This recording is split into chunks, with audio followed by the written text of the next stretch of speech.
అంటే మీకు బెనిఫిట్ అనిపించిందా లేదా, అంటే యూస్ఫుల్గా ఉందా లేదా, ఫ్యూచర్లో మీకు బెనిఫిట్గా ఉందా లేదా? బెనిఫిటే కదా, పిల్లలకి ఆధారం కదా ఏదో ఒకటి. ఈరోజు మనం చిన్న పెట్టుబడే రేపు పెద్దది కదా.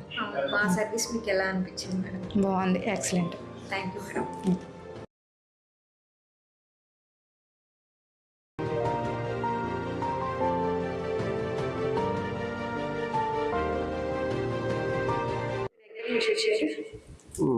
మాది యాక్చువల్గా హైదరాబాదు, నేటివ్ వచ్చేసి ప్రాపర్ కర్నూలు. మేము ఏదో 1,00,000 రూపాయలకి 100 గజాలు ఇస్తారనుకుంటే నమ్మలేదు ఫస్ట్లో.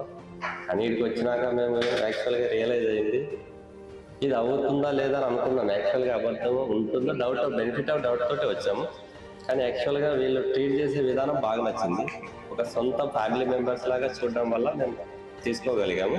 వాళ్ళు మమ్మల్ని కన్విన్స్ చేయలేదు, వీడికి వచ్చినాక మేమే కన్విన్స్ అయి తీసుకున్నాం. మీతో పాటు జర్నీ చేస్తాం.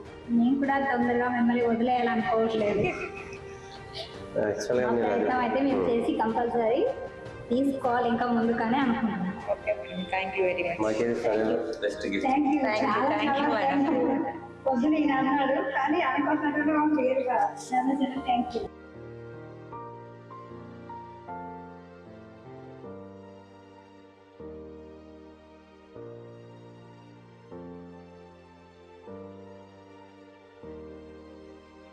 మీ పేరు? నా పేరు రామలింగన్ అండి. ఎక్కడి నుంచి వచ్చారు? హైదరాబాద్ నుంచి వచ్చాను. ప్రీవియస్గా ఎక్కడైనా ఇన్వెస్ట్ చేశారు? ఇక్కడ చేయలేదండి, ఫస్ట్ టైం ఇక్కడ చేయాలి. మీకు ఎలా అనిపించింది సార్ ఫస్ట్ టైం చేసినందుకు? చాలా హ్యాపీగా ఉందండి. ఫస్ట్ టైం తీసుకుంటున్నాను కదా, కొంచెం హ్యాపీగా ఉన్నాను.